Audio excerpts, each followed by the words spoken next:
Testing. Yeah. Alrighty. Pantsless dancing is Hello and encouraged. welcome to another Woodshop podcast. No, it's not. With Mike Coffey of Coffee Custom Builds, Daniel Dunlap of Daniel Dunlap Woodworks, and Peter Kapar of Petrie's Workshop. You can find us all, as well as the podcast, on Instagram and YouTube.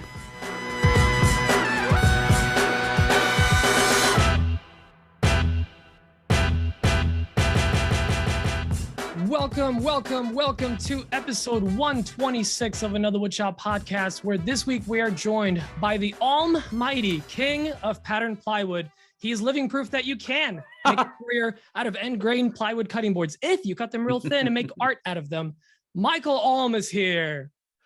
The Almighty. That was phenomenal. That's good. Pete. I like that. That was your, I think Yeah. that, I'm going to have to say that was my favorite one ever. All right. That was really good, dude. I feel like he may have been working on that one all week. Alm week? week. Alm week. All week. You don't just My show work up here with is something done. like that. That's something you work on Alm week. As Pete said, Michael Alm is with us. Michael is just a super great guy, and he has an amazing YouTube channel. So go check that out if you He don't know does. that already. Does he know? But before we get into any of the stuff with Michael and what he's got going on, I wanted to say a big thank you to our patrons. We got a couple new, we got a few new patrons actually. Square Splinter. Oh, that's a solid I dude. know that. He's a VIP patron. Oh, And Hey. Ed Mancini. Thank you, Ed, for Hey. joining the meh army. Alright. This week we're gonna jump in. I mean, we don't really have a sponsor, so we're not going to talk about any of that, and we're not really going to go into reviews because they've really fallen off the edge, and we don't really Michael, push them anymore. So I mean, I'm sorry, not to confuse Michael Alm, but Mike, our sponsors this week are the patrons. the patrons. you're, We Yeah. do have you're right. Yeah. I stand corrected. And I also going prostrate forward, myself before you. Mike Coffey will remain Mike. Michael Yeah. will be Mike Alm because they sound exactly the same. Right, And we they have the same look voice. very, and the- very yeah. similar. We're basically the same guy. We're indistinguishable in a poorly lit room. No, Michael, thanks for coming on the show. We really appreciate you coming on here, man. We are going to jump into some questions for you for sure. But, you know, Pete, Yo. say your thing. Oh yeah. My thing is, I ask you, who the heck do you think you are? What is your thing, and what makes you special, and why are you here? Wow. It gets more Didn't convoluted expect every to week. be. But yeah, Yeah, what ex- makes Michael Alm? Go. Wow. Start back in third grade. Yeah. Well, it all started back. So I'm a woodworker, like many of you, and I started a YouTube channel back in 2017. I've been putting out about 2 videos a month ever since I started it, and I experiment a lot with pattern plywood, which has become kind of my signature thing, which is glued up edge grain pattern plywood strips that I experiment with a whole bunch of different patterns. And, I've been teaching people how to do that for several years now. It's awesome. I mean, we were talking in the pre-show. You were saying how you said you think you could build a brand off of pattern plywood, and obviously you have. I mean, you're the almighty king of pattern plywood. So, I mean, I think that's amazing to have the kind of foresight to be able to look at something like that and be like, I'm going to build a brand off this. I really do think that's really cool. I mean, Dan did that how did that with bow ties. Kayla! And Look at these speed little set. I'm more of a eating. court jester of bow ties, I feel like. Court jester of bow ties. Yeah, Michael, how did that conversation That's a go? shirt. Sorry. Because you said you ran up. Yes. Was it your wife or right? My girlfriend. Oh, your girlfriend, right? So this was several years ago. Does your wife know about your girlfriend? Shut up, I'm- Dunlap. Oh, sorry. One of those off topics. Ashley, let's just call her Ashley. Ashley. I was working on the Rockler 1 sheet of plywood challenge that was put on by the Modern Maker podcast. We don't mention them And- here. You can bleep that out if you want. Super, yeah, Never- we're gonna- Never heard of them. I'm gonna put that Jim Gaffigan bacon soundbite in there. Bleep it like it's a curse word. Yeah. So anyway, I made that one piece, which was like a little toolbox made out of a sheet of plywood that I cut up into a whole bunch of bits and made these patterns. And I got so excited about it that I told Ashley, I was like, I'm pretty sure I could just like, I could like build a company off of this by itself. And so, you know, and then I didn't make anything with pattern plywood for a year. So whether it's good foresight or not, I don't know. Hey, the truly successful people think 5 years out, not this month. There we go. So I still got a couple of years to build that business. Yeah, you got time. There's no need to rush into those things.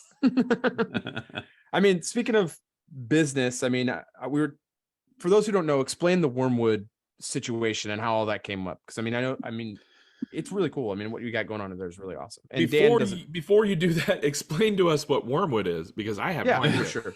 Yeah. Yeah. So this is kind of a funny thing that's happened in the last couple of months, and Mike and I talked about it a fair bit at IWF. But it's like, so Wormwood is a company that makes gaming tables and gaming gear for people who do tabletop board games. So people who play like Dungeons and Dragons. It's a sick channel, Dan. You need to check it out. It is a legitimately very good channel. All right. Yeah, they've got a great team over there, and they do vlogs. I think they put out 2 videos a week, which is insane to me. They have like 3 people on staff devoted to what they call Worm Life, which is their vlog, and it's wild. It's just like the chaos of running a small business, and I think they have 100 or 150 employees, something like that. And so it's like there's a lot going on. They're using the equipment that we saw at IWF. Like I'd never seen that stuff before. A massive scale, and industrial robots. It's gnarly. Crazy. Yeah. And they produce like one of their things that they're known for is this gaming table. They have the Prophecy line is this incredibly elaborate gaming table where the like center of it lifts up with like a crank, and it like you have like covers so that it turns into a regular dining table. It's their flagship. It's amazing. Yeah.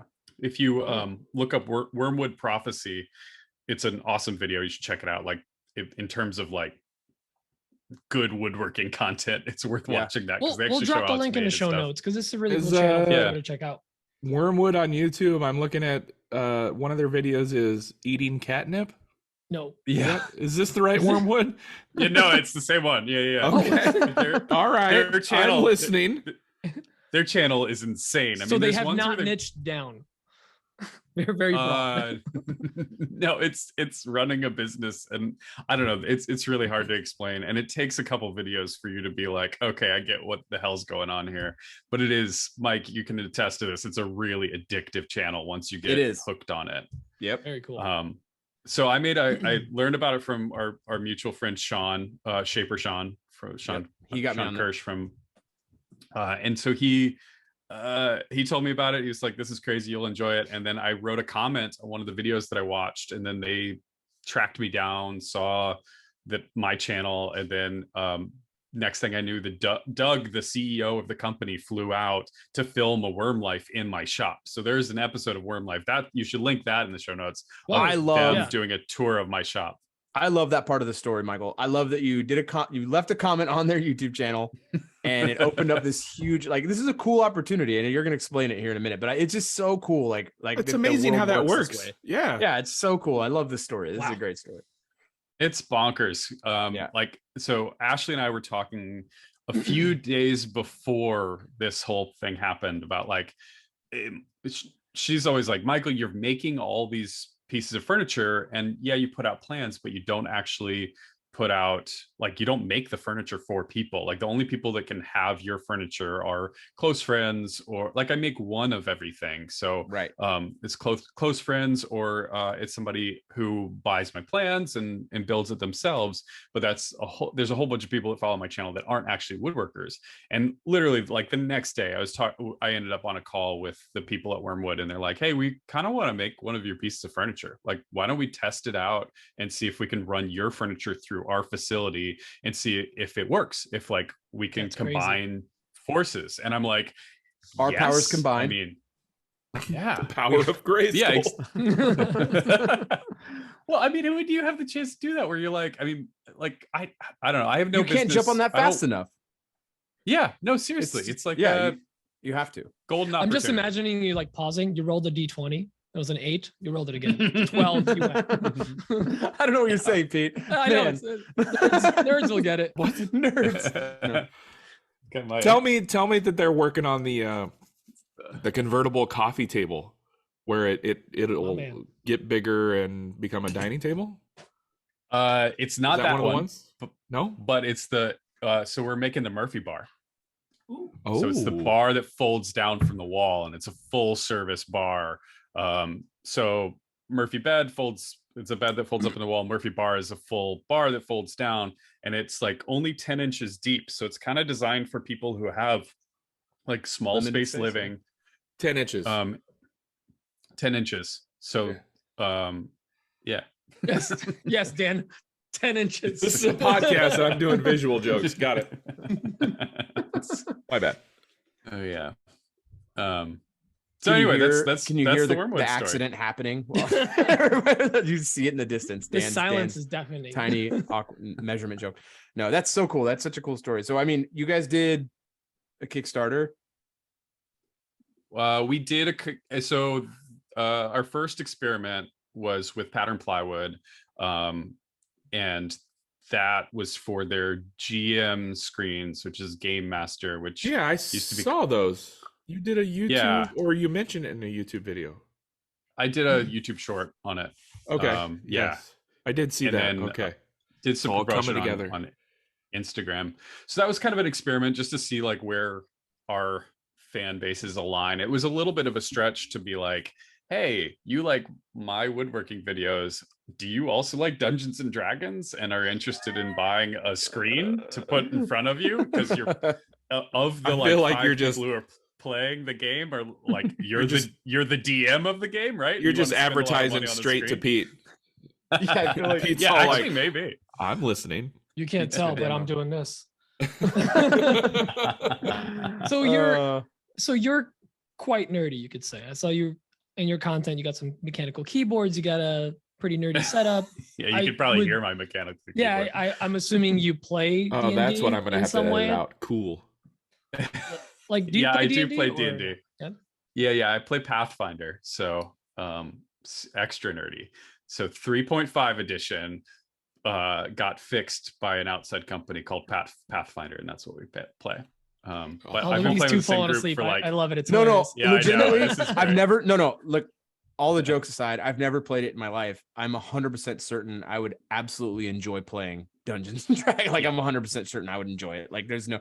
I love games. I love board games. I love long game. I'm 100%. He's only saying certain this I would because play you're it. here. If I had mentioned it, he'd be like, No, nerd, no. nerd. I love Well, first of all, I would for sure do that. For 100%, but it would be, that's fine. it'd It's out be of love. projecting, and let's be very honest about that. So, Well, here's my pitch for D&D for everyone out there who's not a D&D person. What is D&D? It's a Dungeons one and night a Dragons. week that I get to go hang out with my friends, and we just drink beers and we just bullshit. I mean, that's Okay, all it that's is. amazing. It's like we just and like I mean, it's storytelling, it's a creative experience, but it's mostly just like bullshitting and joking and stuff. And That's then our we have podcast night. yep, that's our podcast It's night. the same thing. You guys are Honestly, basically doing D&D. Honest question. What is D&D? I have no idea what Dungeons that means. and Dragons. Dungeons and Dragons. Okay. It's a game. It's a board game. Oh, or I guess like, I wouldn't say Dan's it's a board, asking like it's a the role-playing game. logistics. Yeah, No. give a I quick- didn't know what D&D stand for. Oh, okay. Oh, okay. Daniel and Dungeons and Dunlap? Dragons. Okay. Do you know Daniel and Dunlap? Daniel. Yeah. Like, that's what I say. I mean, I don't know it. I don't know the game. I have a rough idea. It's like a role. Give a quick breakdown of it. One of you two, whoever feels the most confident. It feels like it's probably Michael. Michael, you play more. So we play by a lot of house rules, but there is a rule book. There's a whole bunch of different editions of different rule books, but basically you buy a rule book, tells you how to play this really elaborate game that it is a role-playing game. So you're kind of allowed to be, let's see. Like, have you guys ever played any of the Elder Scrolls games? Like I have. Yep. So like those are essentially D&D. Right. So you're just playing as this character. You get to choose whether you're a bard or a wizard or A all that mage stuff. or yeah. And then as Dan's you Googling all these words. Dan, Hold a on, give him bard some is a time. musician. Okay. Okay. as you spend more time doing it, you level up, you develop the character, and everything's kind of dependent on dice rolls. So you have a player sheet that has if you have more skills, you have higher advantage in those dice rolls. If you have less skills in it, like if you're dumb and you want to do a knowledge check on something, you roll a die, and you don't get to add any points to it. But if you're smart, you get to add like 4 or 5 points to it when you roll. All righty. You build into stats. Yeah. Dan's trying to figure out like when do you like break into the car and punch the hooker. He when- plays a lot Yeah, of Grand Theft Auto, that's- so he does. I was trying to relate that to GTA somehow. I'm like, Yeah, I'm sure there's a GTA role-playing games out there somewhere. Definitely. There's like there's like Ninja Turtles. There's like there's GTA a role-playing. cyberpunk one. All right. And are you the DM, or do you have a dedicated DM? You guys. direct message?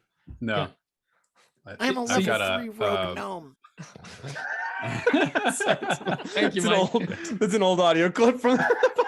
They used to. Dan, you're gonna want to write that down. They used to and still make fun of me for playing World of Warcraft. So that was Mike imitating my character. I'm a level 3 rogue gnome. Never was. Yeah, all jokes aside, I probably would very much enjoy like an It's a lot of fun. evening it's of that. Honestly, it's indulging your nerdy side is all it is. It's just like I'm fine. I don't know. It's so I'm all dumb about it. but it's No, really it's fun. great. It's fun. It's a outlet. Yeah. It's important to have that. Like all jokes Yeah. aside, it's really important to have that stuff. So life gets crazy, life gets hectic. You got to have those things. Otherwise, you're just gonna go bonkers. Yeah, very I deep, don't know. Mike. I think it's Will Smith. Put that on a t-shirt. Michael, you said you're trying to do 2 videos a month. That seems like a lot. But how's that schedule for you over on YouTube? I mean, but you have an editor. I mean, you got someone who helps you with that stuff. Can you explain your YouTube approach? Yeah, so I've got a buddy of mine that helps me with the rough edit. And so he basically processes footage while I'm filming it. So I've been working on this big house reno project, and he's like, while I'm taking out drywall, he's editing, and then I hop in when basically he can only figure out so much in a project. Like I know how it was built, what's important, and why I took the shots that I took.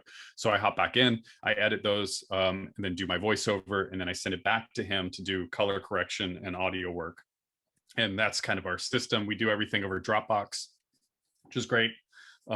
So we're just passing massive amounts of footage back and forth. Yeah. But like two a month is kind of where I've maxed out. I've actually been doing closer to 1 every 3 weeks for the last couple of months because the Wormwood stuff, and then I'm also launching my merch. Traveling, IWF. Yeah, life's crazy. Summer's always hard. I feel like it gets really slowed down over summer on my production schedule, but the goal is 24 videos a year.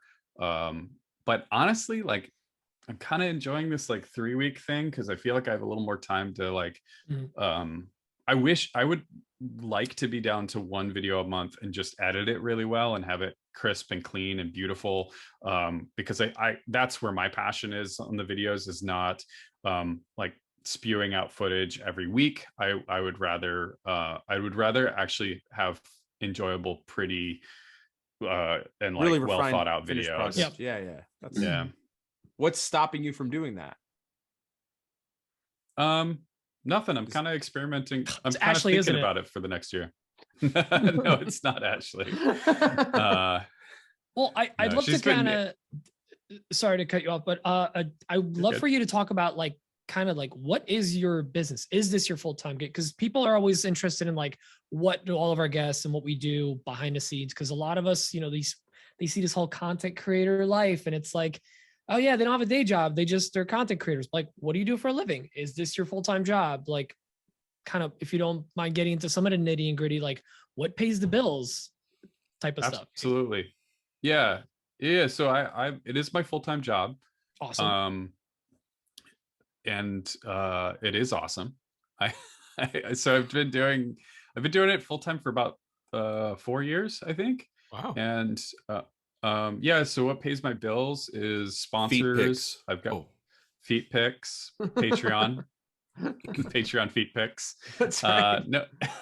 There'll be a link to his Patreon in the show notes, so go sign The up. Michael Alm feet pick / Wormwood collab is going to be crazy. It's a shoe rack. I don't want to ruin it. It's a shoe rack. So for a while, I supplemented with client gigs, and then slowly kind of worked enough that I didn't need client gigs. So it naturally just kind of like switched over. Yeah, it was a gradual process. I think my last client was about a year and a half ago, and then I found that it was more beneficial to focus on the videos than to try and mix clients in. It sounds like a good idea of like, I'm going to double down. I'll make a video. I'll make this for a client, and I have a sponsor. All this stuff. Like if you can get all that to work, but I was finding that I wasn't really happy with how efficiently I was making work for clients, and I didn't want to stress that relationship. And I kept having to tell clients, I'm slow. Like, you just can't expect me to be fast. I will make you a beautiful thing, but it's going to take a while. And I got tired of telling people that. Yeah. I mean, doing it all in on one thing makes it you're not getting hamstrung in different directions. It's really good to focus on that thing. I mean, it really is good for everyone. Like, you sticking to content for the content's sake and making projects for content, that's smart. If you can make it work, if you can make money at that and make the right business decisions, that's where you can do it. Having a furniture business, it's really hard to make money doing that. So it's just, on paper, doesn't make coming from Mike. Yeah. So I mean, it's hard. Some people don't. It's a lot of work. You got to work like a million freaking hours a day, and it's if you want to make any money out of it, it's hard. That's why I don't do it. So it's like a million hours. And Michael, do you have any kind of product on top of other stuff that kind of supplements? Like, I know you sell files, so that's one thing, but do you sell anything else? Classes or actual plans? I thought products, or just plans? That's pretty much it. Currently, it's just plans. Mm-hmm. I'm working on the launch of the merch side of things. So I've been working on that for if I could get a t-shirt that says Almighty, I'd be very happy. Yeah, we'll work on that. I'll share it to my dozens of followers. But yeah, I did the Teespring thing for a little while, but I wasn't really happy with the quality of them. I mean, some of them came out good, some of them didn't. I got some emails from people being like, I put it through the wash and it immediately started to fail. So like that sort of thing, I took my Teespring down. So if anybody's looking for a shirt right now, like don't check I mean, it's gone. Let me ask you this. Can I steal your logo off the internet and make my own shirt with my cricket? Your cricket? Probably. Yeah, you sure can. I mean, it's your daughter's cricket now. The vinyl stamp. Yeah. Well, that's cool. I love hearing the kind of the behind the scenes and what everyone's like day to day is, because like, going full time as a content creator is not all, glamorous. Like, it still takes up a lot of time. You're still talking about, doing every 3 weeks for a video, because it's a lot of work. And I'm happy to hear your workflow with like even your editor, because I'm assuming you guys are close by to each other, right? No, we're both in Seattle, but you're both in Seattle. Okay. But we don't want to drive back and forth with hard drives. Fair. So we, he's actually, it's funny. He's a Craigslist roommate, one of my best friends. And that's awesome. He ended up being, when I moved out here, I looked I didn't know many people, and I got him as a roommate off of Craigslist. And you didn't lose a kidney. I mean, that's a win. Lose a kidney. I know. So shocking. Or he's running the long con. Yeah. He's like, oh, here's your video. Why don't you get that bathtub full of ice real quick? I get one kidney this week or 2 in 10 years. Yeah. I didn't follow along in your stories. I don't know where you ended up with it, but did you get your rotten wall figured out? Oh my God, it has been a month. Yes, it is figured out. Cool. I don't know if you guys have heard this story or what's going on. I discovered that. So Ashley and I live in the building that my shop's in. We live above the building, and it's got an outside staircase that goes up to a door, and it's a south-facing door. So all the wind-driven rain hits it, and I last year was noticing big pools of water would end up in the garage after a rainstorm. And from what I understand, the Pacific Northwest gets a little bit of rain. Yeah. We get a little bit. Yeah. It's a little So soggy. yeah, it was an issue that I could not ignore any longer. And then we had Labor Day weekend, and Ashley had some time off, and I was like, I'm gonna need help. I know that much. And so we opened up this wall, which if any of you watched the I built a workbench for her in one of my videos and painted this wall pink. It's the pink wall, and that is I started cutting away at it, and it was literally just like wood chips were falling out of the wall God. as I removed the drywall, like from behind the drywall. It's just like cascading Drywall was down. it was load bearing drywall. It was load bearing drywall. Load-bearing drywall. Yeah, There's a show title. exactly what it was. Rough. That's not good. So to reiterate, our staircase that we walk up and down is bolted to that section of the wall. God. You're so lucky you didn't fall through that thing. Oh my God, you have no That would've been a idea. nightmare. So I opened this whole thing up. I pulled all the we pulled all of the insulation out, and I could stick my finger through the siding. Wow. It was that, and I could grab a 2x4 with my hand and crush it with my hand. Shake it. Ooh. I seriously, just like a little twist, and I removed one of the. Are you sure it wasn't from the workouts or anything like that? Or Yeah, it could be. This is a podcast, so you can't see, but Mike is swole. Alm smash. Alm smash.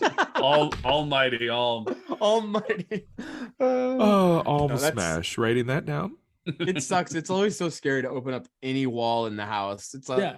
Oh, what cool, Pandora's box am I about to get into here with this stupid wall? It's always frightening.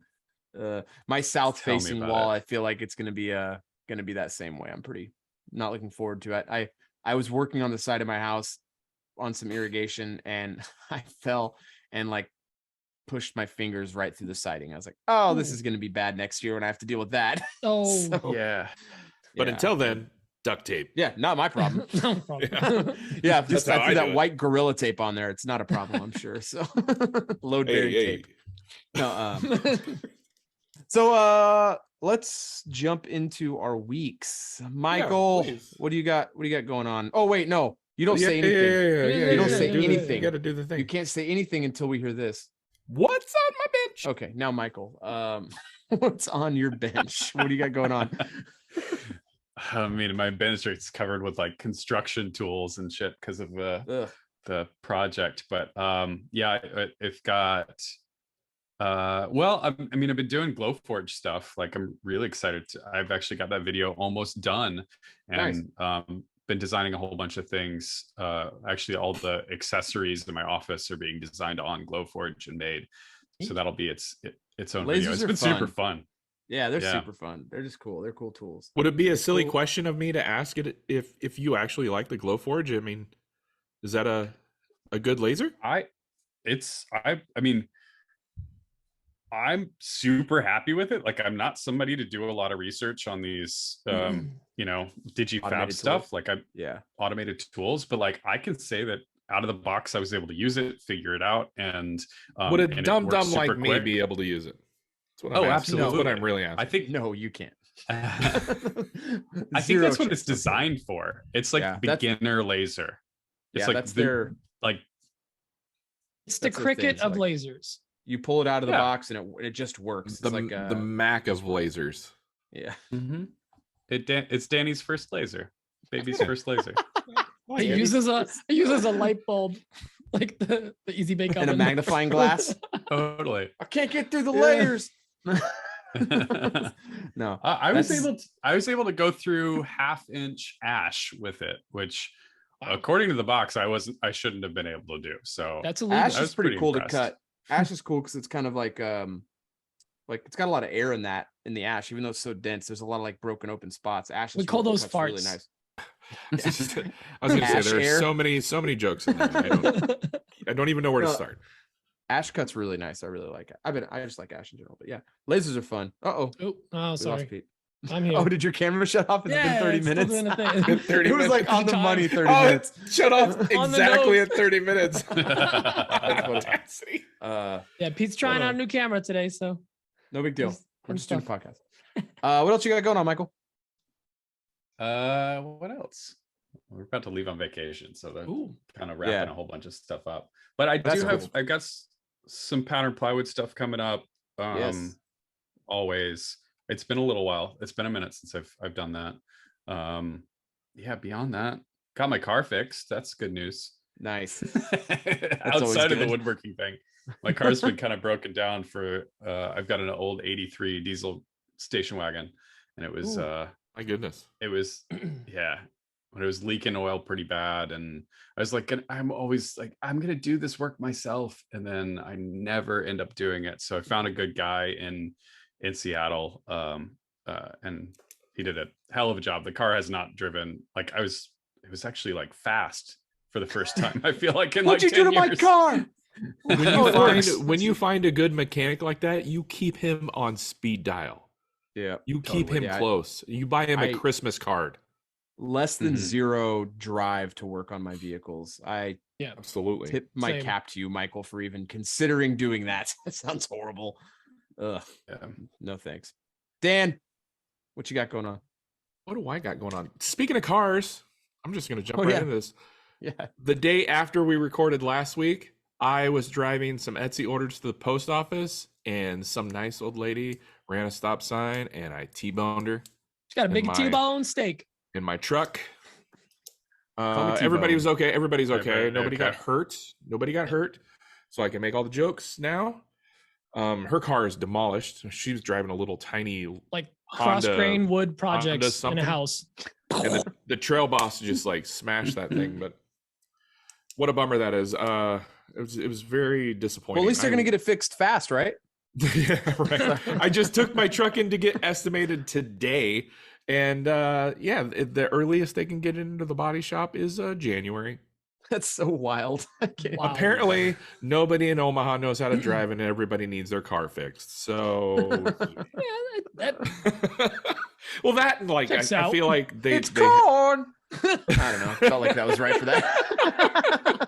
Felt like a good audio track for anything to do with Nebraska. Apparently, body shops have been having a hard time getting in parts and stuff. Yeah, that makes sense. The whole supply chain thing. Yeah. Anyway, actually, on topic stuff, I got the tip boxes done for the car wash that I'm working with. Did I tell you all the tip boxes I'm making are for a car wash? Yep. Yeah, you did. Cornhuskers. Cornhusker Auto Wash. Hey, come on down. It's corn. It's corn. It's corn. Come on, our car wash. It's got the juice. So I made 2 sets of tip boxes for the car wash. I actually have to work on some like little stairs for them as well. They have these windows. How high did you mount them? The tip boxes. No. These are separate. These are separate. You really got to work for the tip, you guys. Yeah. No, the car wash has like 4 windows in this Bay Area where you can watch cars go through, and apparently kids like to get up on the window and look through the window. So the owner wants these little stairs made for kids so they can get up and get eye level with the windows. So I'm going to make 4 sets of these little stairs. I haven't started that yet, but that's an upcoming project and possibly an upcoming video. I also started on some of the doors that I need to make for my client that has me for like 12 freaking doors. I finally started on one of them. Actually, I started on the second one. I will talk about the other door here in a second because I've decided, and it's time to come clean about something. This is the episode you want to do that? Yeah, I did. I think so. I'm clean. Let's see what else. Oh yeah, YouTube. Been cranking out the YouTube videos. Dropped a new YouTube video. I can't remember what we made in the YouTube video now. It's been so long. Huh? What was it? Charcuterie board, maybe? It was something simple. Board? Yeah. Something super simple. We're keeping the project simple. 1-day builds, just kind of like a day in the life while I build a simple project. It's been really fun. It's super nice having a guy in the shop with me and doing all that, and I can just kind of be myself and be a goofball. So Dan got a shop boy. I've been liking the feedback. He's not an actual employee, but he's been helping out. He's family, right? That's between me and my CPA. Let's see what else. Oh yeah, let me come clean about. So you guys know about the giant white oak door that I made, right? Mm-hmm. And it's been under a blanket for like 8 months. Yeah. Mm-hmm. It cupped. How much is it warped? It cupped really bad. Was Not it because it's been outside? under the blanket. Not because it's been under the blanket. It cupped almost immediately after I brought it You back to my applied the shop. veneer? Yeah. Yeah. As soon as I applied, I didn't think it was going to cup because they were both quarter song veneers. I mean, Yeah. the grain was going vertical. So But you still soaked one side with glue and not Some the. moisture. Yeah. Did So you spray Did the you other only side veneer when you did once? that? You only did So- one side? Like a monster? Oh, Michael, this is a long story. So I'm making this giant entry door for a brand new house. This entry door is going to be 42 inches. I hear you're by- making it twice. That's by what I 96 inches, and they wanted it. Their architect asked for specifically quarter sawn white oak, and I'm like, that thing is going to be crazy heavy because they wanted it expensive. 2 inches thick. Normal doors are like an inch and 3/4 to an Inch inch and and a a half. quarter, yeah. Inch and 3, yeah. But they specifically asked for 2 inches, so I put it together. I love how all the woodworkers in the room just immediately inch and 3/4. I put it together and I took it to another local shop to have it flattened because it's a very huge panel and it's going to be a door. I wanted it perfectly flat, and they went a little too thin. And I thought, it was going to be fine, but the client was adamant that it be 2 inches. And I'm like, oh man, okay. So that's when I veneered it. So I had You're some just gluing 8/4 on sawdust. I had this 8/4 door that was now down to an inch and a half after we flattened it, quote unquote. Yeesh. And so I was like, okay, I'll veneer on some more 3/4 boards, get it up to 2 1/4. I'll take it back and have it reflattened down to 2 inches. And that's when it cupped. I took it home after we had it flattened. I put it on the sawhorses, and it cupped the day after because, like what Pete said or Mike said, you added the glue. It got wet on one side and it cupped. Yep. And it's been cupped ever since. I was hoping that under blankets, after I flipped it over, it would reflatten back out, but it never did. And it's been under the blankets for like 7 months. If you're And ever doing hopefully my client doesn't listen to this because they don't. I am just going to scrap that door. I'm going to cut it up and reuse it. my beautiful wife, she's like, you can reuse it, right? I'm like, yeah, I can reuse it. And she goes, you can cut it into bow ties. I'm like, do you know how many bow ties that would be, Kayla? You'd be rolling in it. Nobody needs. He's gonna have like a mink coat. my biggest bow tie is like 3 inches long. This door is 2 inches thick, but anyway. So what I'm going to do is I'm going to cut it up, put it in the rack, and I'm going to remake the door. I can't under good conscience try to make that work. I mean, it's just not going to work. I'm going to be chasing flatness. It's going to be a nightmare. You'll fight it, yeah. Yeah. So I'm going to have to drop the whatever price quarter sawn white oak is now. I think when I initially bought it, it would cost me like $1,200 in wood. So hell, it might be up to $2,000 now, but you do what you got to do, right? Yep. Yeah. By the way, That I did sucks, like Dan. a large. I'm really bummed out, buddy. That's It is what it is. I did a large veneer. I learned my lesson. I was gonna say I did a large like veneer thing a couple years ago, and it cupped really bad. And then I did it again, and somebody told me to soak the other side of the wood. Just like take a wet rag and soak it as well, and stayed dead flat. It barely moved on me. So like what you I wonder does if I could. So the door currently has finish on it. It cured in the I curves. spar urethaned it. I wonder if I could take. It's a fancy taco. I wonder if I could take the urethane off one side and soak it like that. I wonder if that would. I wonder if it's too thick. The though. glue got it wet and it expanded and it cured like that in that Mm. shape. That's the problem. It's probably Wait, not good. so- It's probably Wait. So you glued on the new section with varnish on the opposite side? No, there was no varnish Oh, on so it you when I glued varnished it you together. varnished it afterwards. Okay. I was Yeah. gonna say. It won't I go was back. I was just like, Yeah. I'll It won't figure go it back. out. I'll figure it out. Let's just throw varnish on it. I was just like living in a dream world. I don't know what the hell I was doing. Yeah, it won't go back. Mistakes were made. unfortunately. That's Fine. Just got bow tie stock now.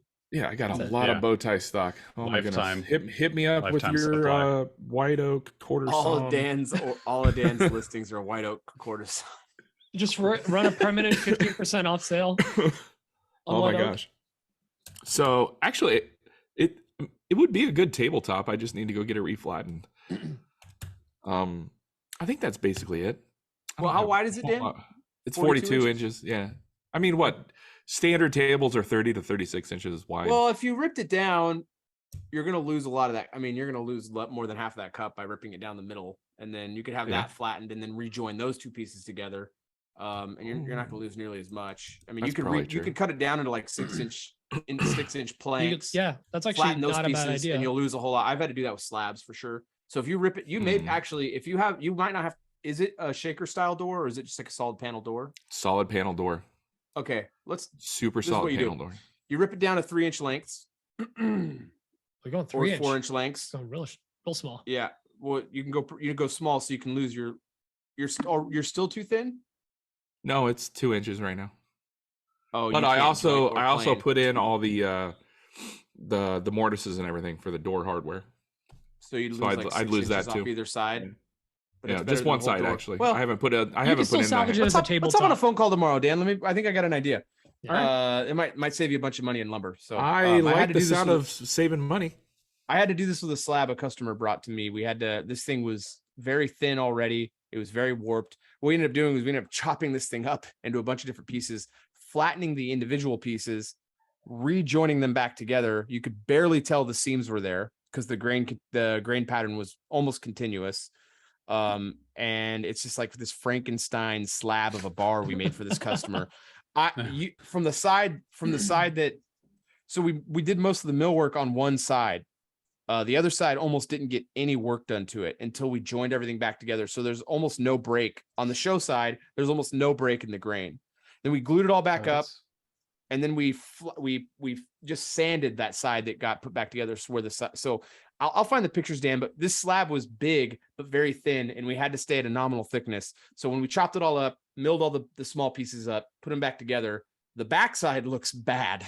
Like the side that no one's going to see looks bad. That's the thing. I need the both top pieces looking good. No. Yours will look good. This is a slab. It's different. Yours will look good. It's different. You have quarter sawn. This isn't a quarter sawn piece of oak where it's straight grain. This was Claro walnut slab that was going in a million different directions. So it was tough. Yours is going to be pretty straight grain because it's quarter sawn white oak. So I think it's salvageable. Let's talk tomorrow about it. I think I got. Yeah, that's really clever. I like that. So that's how we had to fix that. It's a good thing it's a good thing to bring this out in the open. Well, you talk about these things with people because someone might have already dealt with it and fixed it. Open up, lay out your shame. We'll help you. Yeah. Speaking, since Mike was already talking, I want to hear what you got going on this week. Yeah. My week's pretty much that's it. I'm honestly trying to remember my week. I got a Panther router last week. Woo. That thing is really sick. I love that thing. A panty dropper? Excited. What? The panty dropper. It's called the Panty Dropper. It's a company out of Oregon. They're very nice people up there. thepantydropper.org. Check out their website. No, I got the panty router, Panther router. Whoops. I got the Panther router. That thing is really cool. I'm really excited because you can make your own templates to work with the Panther router to cut different joinery with it. And I'm really actually excited to use that with not just my CNC, but also with the Origin. Because everything's just 2.5 to 1. All the scale is 2.5 to 1. So if you so basically you can cut your own templates on the CNC and then transfer that over to the Panther router? Exactly. Oh, exactly. I can cut all my own. Cool. Yeah, I can cut all my. So I was going to use the Origin for that, just because I get can play around with that stuff and keep them kind of off. I feel like a big CNC is a lot less attainable than an Origin or like a Panther router. So I'm trying to I've got some projects in mind. I'm going to build a bench for the Panther router. I've got the design pretty much done, but all the joinery will be done on the Panther router. So that's a video I want to do for myself. So like I want to get those Inception build. The Panther router is going to build itself. Yeah, it'll be stop motion. I'll have Frank Howarth involved. It's gonna be the build will be all the joinery will be done on the Panther router, which is just gonna be fun. It's more of like learning the machine when I'm doing that. So I want to learn the machine better because it's really cool. And if you don't know what a Panther router is, go look it up. That thing is super cool. Yeah, it's a sick machine. I'm like really excited about I got to see it at IWF. It was so awesome. I got the training from Mac. It was like great. just like the man himself. Yep. Yeah. It's pretty cool. That Mac Sheldon is the owner. He's super nice, like super down to earth, super nice guy. That's been on my radar for a while. I mean, I saw it when Matthias had invented that thing out of wood, and then it went through it was through that other supplier out of Japan. And then when Mac bought that, I've had that on my radar for a long time. And like in the last couple years, I'm like, I want to get it. I want to get it. I talked to them a year ago, but being at IWF, that was the absolute deal sealer for me. I was like, I'm buying this as soon as I get back. So for what I do, that's awesome. It's going to be, I mean, yeah, a big totally production amazing. shop like you. I mean, it's that's like a just amazing. no-brainer. Like, yeah, I'm super excited about it. So, anyway, that thing's really cool. Got to play a lot on the Origin some more too. And that plate that got released like last week, I guess. And that thing's really awesome. You have yours? I was the first person outside of Origin or outside of Shaper to have one. I got mine a month and a half ago. Sean and Zach drove it up here. We all had lunch, and me and my guys had to all sign NDA, non-disclosure agreements. It was cool. That thing's slick. We're doing I'm doing this project, which I can talk more about it now because now we're in contract, but we're doing this project with Room and Board, which is a furniture retailer out of Minneapolis. We're doing 25 salvaged redwood coffee tables a month with them for a long time. So we've got this project, and what's going to be happening is Sean, I know, we talked about Sean from Shaper. He's a product development guy over there. Me and him have been talking. I've known that guy for a couple of years. I was talking to him about this project. I was like, hey man, I don't know if the Origin would help me on this project, but we have to do a lot of bow ties with exact precision, and we got to do a lot. And he's like, dude, the Origin will crush it for this. So he was excited because they knew that we could use this project to show off the plate.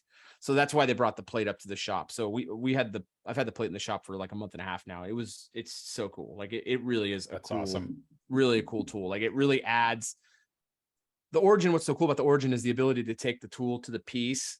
The plate like exponentially like works on that. It's so cool. Like setting up like a little workstation. It's just so neat. What's up, Dan? Doesn't the plate like keep you from having to reapply tape? It has the built-in tape into it. Yeah, there's tapes on it. The limitation is it's a 5x6 opening. So whatever you're working on needs to work within that 5x6 opening. Majority, I mean, I'm not going to use it to do big engravings because I have a big CNC. So if you're having to cut like a long template, you're still going to need to break out your tape. If you don't have the access to a large CNC or a large laser, you're going to need to break out your tape to cut like a leg part for a chair for a template. But if you need to cut out some bow ties, or if you need to add a bunch of hardware, which we're doing a project right now with all these game boards, this Monopoly boxes with these custom hinges in there. Oh, I thought you were going to say D&D or something. I was like, we're doing D&D boards. The company is called Germ Hood. We're doing these Monopoly boxes, and they've got all the hardware is going to be cut in with the Origin. Anyway, those two machines are really cool. I'm really excited about being able to play with those in the shop. So what's up, Dan? And again, if you don't know what the Shaper Origin is, go look that up too. That's another awesome machine. Yeah, and Michael has that machine in his shop. I mean, it's just such a cool machine. So it's basically a handheld CNC, yeah. Yeah, it's a handheld CNC. I've got mine. I've had mine for a couple of years now, and it's just like there's certain jobs that it just, I don't know, it's so much faster. It's really precise. I don't have a CNC in my shop, so it fits in a box, goes on a shelf. It's in a sustainer. So I think it's super handy. I can't wait to get the plate. Hopefully that's coming my way soon. So you'll like it, dude. For what you're doing, it's really cool. But so we're wrapping up this. There's just been like delays with this dining table. It's been very frustrating for me. The customer doesn't know about the delays. They don't listen to this. I try not to burden the customer with delays on things. This hasn't been anything on our end. It's just been problem. I've never done upholstery before. We're upholstering part of this table or part of this chairs, or the 3 chairs and the bench we're upholstering. Luckily, my guy Sean has upholstered, but the upholstery the customer wanted was very specific, and it just got here today. We ordered it 2.5 or 3 weeks ago. They're going. Fortunately, they're going on vacation Saturday, and they're gone for like a week and a half. So we have a little bit of time on that thing now, but we're basically going to be done on Monday. But it's just been kind of like a bunch of headaches. And I built my first chairs this week. I've never built chairs before, And man, I'll tell you what, I'm really proud of the chairs that I built. They look great. I'm like really proud of them. And I am, that was part of the reason why I got the Panda router, was because I felt like I was going to start doing more chairs, and I'm going to try to start selling those with my client builds. And I had more fun than I thought I was going to have making the chairs. It is such a fun process that I really Do you know how I know you're proud of the chairs? Because I get text pictures in the group chat from you at 1 a.m. Yeah, that's I'm out there working late on them. Like the first glue up was like, doing the joinery on the first one was so stressful. It was so stressful. And I was like stressed out of my mind. I was so stressed out. Then I got through the first one. And after that, the second one, I actually, like, for me, whenever I do something the first time, I'm like a really trial and error learner. Like, you can explain something to me and it just doesn't, I'm super dense with that stuff. I don't absorb information that way. I have to do it. So I did the chair, and I had a good idea in my head about how to do a chair. The parts are there. It's like 10 parts, it's not like that big a deal, but I don't know why in my head, I had this stigma about how hard it is to make a chair. And there's parts to it. You got to factor in a lot of stuff. There's a lot of things that you got to be careful of the racking. Joinery's got to be tight. But, I think we all have that problem of getting in our own heads. That's why I've been sitting on this door for 7 or 8 months. We just get in our heads. No wonder it's Bo. You've been sitting on it. Okay. Jeez, that's too much. I don't like any of these jokes. No. So yeah, the chairs are, I can't wait to build more. Like, I'm so excited about the chairs. Like, they're really cool. And I've got all the files done because I designed it in CAD before I built it, which helped my brain a lot. I've got all the files done. I'm going to make those available for sale as well. I had a surprising amount of people want to buy this design, and the chair is actually really comfortable. I wouldn't be personally upholstering it. I would probably put like, I guess it would be upholstery, but I'd probably put like a leather seat on there or something like that. I did buy a file for like a CNC file to cut out a chair seat, that has like the butt groove and stuff. Oh, yeah. I modified that a bit, and I'm actually going to cut one of those out and make a test chair for in the shop, just because I'm really enjoying that. Pro tip, do a huge roughing cut first, and don't do the fine cut all the way through, because is that what you did? You did a finished 3D? It may take 6 or 7 hours. You did a 3D finishing cut for the whole thing? Maybe. Yeah, I'm gonna run a 1/2-inch ball nose bit for the roughing cut, and it's gonna hog that thing out fast, and then I'll go in. I didn't know what roughing cuts were when I did. Yeah, I did that on the. When you did that, it came out really good. Yeah, of course. I did the finishing cut all the way through. It came out great. Yeah, those. I think I actually bought the same exact file you bought. I didn't design it myself. I bought one. It was like $25 $14. Yeah, something like that. It's a good I file. bought it. Yeah, the file had really good reviews, so I was like, I'm just gonna buy it. So. Obviously that's not going to be a part of my plans. That would be totally jacked up. But yeah, so just working on stuff like that, playing with some tools in the shop. We got a lot of stuff going on right now. We're mobilizing the stuff with room and board, which is really cool. It's going to be a really busy fall and winter time over here. So that's good. Going on. So if anyone's local to Sacramento, and I'm going to put this out there, but if anyone's local to Sacramento and you're looking to get into woodworking, and you're a person who really wants to learn and get into this, please find me on social media or email me, which Pete will put in the show description, mike@coffeecustombuilds.com, because I'm seriously legitimately looking for a third person really badly right now. Like, we need someone else really bad, and I need to bring someone else on. So what are you paying? Do I get free coffee? Pete, what about your week? I'm not talking about pay. I'm not going to put that in the ad. I'm not going to put that in the ad. Yeah, come on, rookie. All right, so what was my week? God, it's been such long what's on a bench. I'm going to keep it quick. I may have found a video editor. Hey. Exciting. They approached me. The second they approached me, I was like, yes, 1,000 times yes. What was your name again? Jeffrey Dahmer? Yes. No, like, continue. It was someone. I'm not gonna. Actually, what do I care? It's Trevor Madeira. Oh man, yeah, he's an amazing editor. So he's looking to potentially start doing editing work for other people.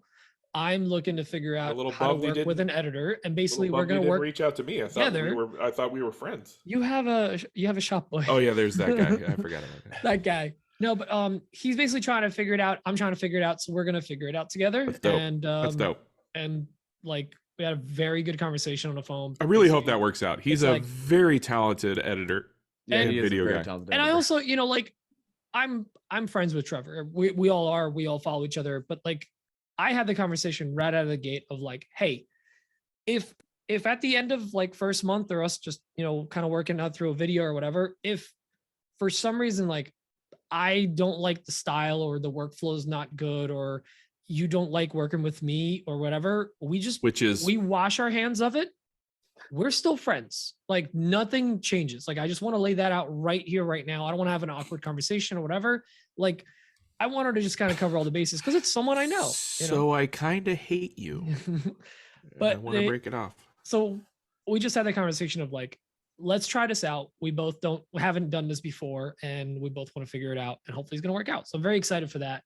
The reason I wasn't going to totally announce it yet is because we're still trying to figure out all the details and stuff. But aside from that, the new laser is going to be coming hopefully within the next 2 to 3 weeks. I am officially selling my current one. I was kind of on the fence about it because somebody may have already called dibs. That's off. So I'm selling my Laguna PL 1220 if somebody's in a North Jersey area. And you're upgrading to the Laguna EX. So going to the big boy, same one that Mike Laguna has. EX. The EX, not the MX. So the big boy 150 watt. I wanted that laser since the month that the first one landed in my shop. I was like, I want bigger. This is awesome. I want more.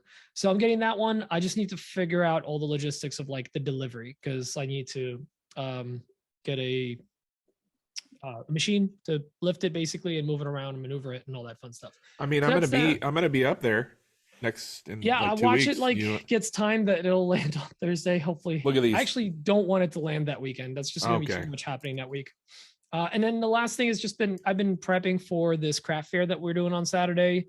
It's if anyone's local, it's Green Township Day in Green Township, New Jersey, and it's from 12 to 4. And I've just been basically trying to utilize all the scraps in my shop, make small stuff. Today I made a file for bottle openers. So I made a bunch of those. I sent you guys the video. It's a quick little thing. Dan apparently has been making them for years, even before the CNC. But I was very excited to just, knock out that project because my CNC has been a table for about 6 months and it is no longer a table. I'm actually using it again. And it was really fun to just jump back in there and start carving stuff up and playing around with tool paths and stuff. So super fun. And that's been my week. There's been other stuff that's not important. I want to talk to our guest, Michael. Yes. We had some questions for you. Yeah. Hey, yeah. Sorry, that was a long one to the bench. No, yeah, let's jump into some questions here. The first question is from Mark Alms. Let's get that clear. Mark Alms. The Z is silent. It's got a Z up front actually. Hey guys, Mark Alms here calling in again. I wanted to be sure to call in this week because last week Dan asked if I was the Walmart version of Michael Alm, and to answer that, yes, I absolutely am. One day I hope to be the Menards version, but we'll see how that goes. Up in the world. Anyway, Baby this steps. week I have a question specifically for Michael. How did the collaboration with Wormwood come to be? What was it like working with Doug and the team up there? And what's the future hold? It looked like you were maybe preparing to do some collaborations or something with some furniture. So, interested in that. Thanks, guys. Bye. You kind of went into some of that stuff, I guess, in the beginning, but I mean, you have more to elaborate. Yeah, I mean, I guess so. Yes, we're collaborating. Collaboration has been great. Doug and the crew have been incredibly hospitable and like genuinely awesome to work with. They have a lot of knowledge that I don't have, and about how to make a product. Like honestly, I've never really launched a product on the scale that they're doing, and they've just been incredibly kind, and being out in Massachusetts was amazing to see their shop. I did record footage while I was there. So when I put out my video about my experience with Wormwood, that will be part of it. So cool. Nothing but good things to say about that. But yeah, awesome. Murphy Bars will be coming in the new year. That's so sick. Nice. I'm Very so cool. Excited for you on that, man. That's going to be awesome. Thanks. Are you jittery? You just excited that jittery? He seems a little jittery about it. Yeah, that's cool, I don't know if it's sunk in fully, but it's a pretty rad situation. Yeah. I'm pumped for you, dude. That's awesome. Let's check out Thomas from France. He's our buddy over there in France. He's great. We love him. Yep. There's that 30 minutes.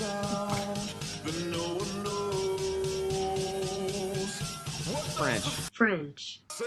Hey guys, it's Thomas from France, and before asking my question, I just want to say that Daniel is killing it on YouTube, and his videos are getting better and better, and I really Gracias. like watching them. Or merci. Alright, so I have a question about making pattern, maybe using plywood. Do you know by any chance anyone that does this kind of madness? Oh, Mikael, hi! Madness. So, do you plan the plywood pattern you want to make? Do you just go on Fusion and try to see how to cut and glue back the patterns, or you just go and try? Also, you got a Glowforge and it seems to be a great machine, but how does it do with plywood? From what those guys have said earlier in the podcast, laser can have a hard time with the glue inside the plywood, so does it work well? Merci, à plus. Thanks, Thomas. Did you get that? Awesome. You need translation there? No, I think I got it. Yeah, he's good. He's good. So first question was how do I design my patterns? Yeah. A lot of it's by hand. I do a lot. I'm very analog, so I do a lot of sketching in the sketchbook, and yeah. Computers down with them. That's what I say. I think I'm just an old man at this point. I'm like, I don't know, so used to. I was actually thinking about putting in a drafting table here in the office, because I'm like, I kind of want to learn traditional drafting. Yeah, put it by the window so you can bird watch, old man. I know.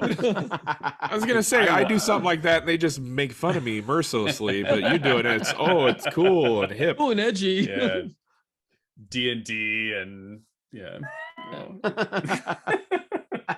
So yeah, I design a lot of them by hand, and I'm also like, when I cut them apart, you kind of get it. Anyone who's done pattern plywood, you'll get this like moment of like, oh, if I cut this way and flip it over, I have a whole new pattern, and that just happens all the time. So just messing with the material inspires a lot of the designs. His second question was about the Glowforge. Glowforge I've been experimenting with for like the last 2 months, and I have cut pattern plywood on it. It does cut on the Glowforge. It kind of leaves the glue in place in a weird way. So I'll show this in the video that I'm going to come out with, but it does, like, it's hard to get it to cleanly cut all the way through. I found that I'll cut it a little bit wide, and then I'll sand it back. But there is definitely the black. Yeah. So I'll just kind of I haven't done anything super elaborate, just kind of like a couple of curves, but I've been able to sand things back and get them to release from the cut. But it's not as clean of a cut as I would like. It's not like cutting, a piece of ash. Right. Gotta cut that ash. Cool. Yeah, the lasers are cool, man. That's the thing. Like, as the bed, like, I had a smaller laser before, and as the bed got bigger, the harder it is to dial in, like, because you're bouncing a laser off of mirrors in 3 spots, and it's like, man, it's a real pain sometimes. Yeah, like, as the bed gets bigger, the tighter your calibration has to gets harder. So I mean, Pete's getting the same one I've got. It's a 36 deep by 52 wide bed. It's a huge bed. So I mean, we use it for cutting out mainly templates. I mean, honestly, I'm actually kind of pulling away from monetizing the laser itself, because I just don't really care about doing that stuff. But it was but we use it for like cutting out templates really quickly, and we can get through some really thick stuff, especially like a leg template, or like a pretty